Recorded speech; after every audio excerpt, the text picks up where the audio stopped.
Hey there, folks. Greg Shepard here, S&A Financial Services. I specialize in helping folks in higher education get the most out of that oftentimes confusing higher ed retirement plan. Okay, so today's short video, I'm going to reiterate, rehash, revisit a topic I spoke about, I don't know when, wasn't that long ago in a video like this, regarding, let me make sure I word this correctly, regarding how to increase TIAA traditional rate within your current employer, even if you have an illiquid contract. Okay, I just successfully did this again, I think the third time in the last few months. So let me give you a backdrop here to give you an idea, because this will apply to a lot of you out there, unbeknownst to you. So check this out. So this individual, still working, fairly young actually, has amassed a good deal amount of money in TIAA Traditional in an illiquid account. Okay, very important. So the TIAA Traditional money, illiquid. Okay, what we are doing is we initiated a TPA. You could still initiate a TPA, a transfer payout annuity, while you're still employed.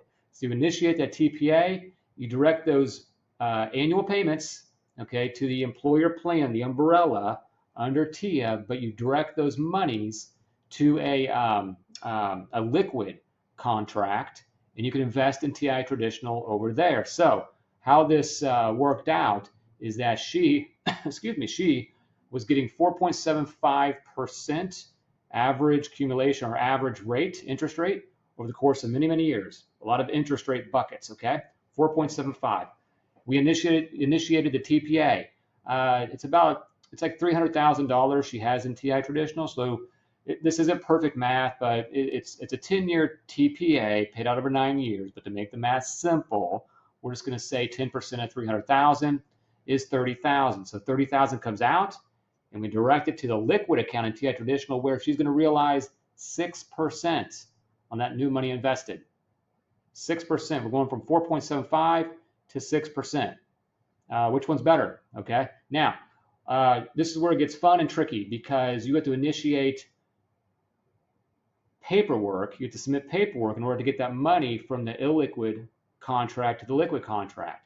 Now, this is where it got fun, because one time earlier this year, I did a contract to contract transfer form, okay, and that accomplished things successfully.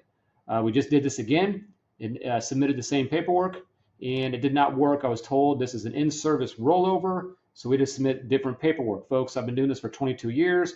I no longer will argue with anybody on that phone. I just jump through their hoops, and it makes life a lot simpler. What good would it do to tell them I did this 2 weeks ago using this set of forms, and then we go back and forth? A lot of times with these strategies, you'll learn. I've learned over the course of time. You might have to do it a couple times, okay? Eventually you'll get it right, okay? And this is one of those cases. So there could be two separate forms to accomplish the same thing. All the variables were the same, by the way, without getting into the weeds on the separate plan. So also on this topic, you'll initiate those transfers from the illiquid contract to the liquid contract once a year, because that's when the TPAs are done. I said this in the last video. Maybe 12 months from now, which I don't foresee this coming, maybe 12 months from now, we don't want to do this, because the interest rates, for whatever reason, for new money going in have dropped significantly. I don't see that happening, but let's say it does, or maybe 3 years down the road, 4 years down the road.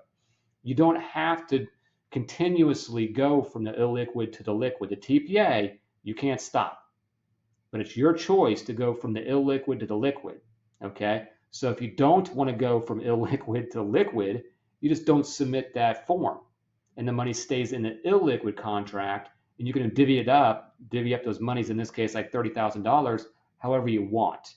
You know, you'd probably stay away from TIAA Traditional because that'd lock you back up. So you go into equities, real estate, money market, whatever you want to do. But I want to emphasize, lecture you. Sometimes it takes a number of times to get through the head for folks to actually think about these things and actually implement them into their process, into their retirement plan. In this case, 4.75 to 6%. This is going to continue. This is October. We're going into October. It's actually one of the last days of September of 2023. Rates will probably stay the same or change here in a few days, but nonetheless, this strategy will only be good theoretically.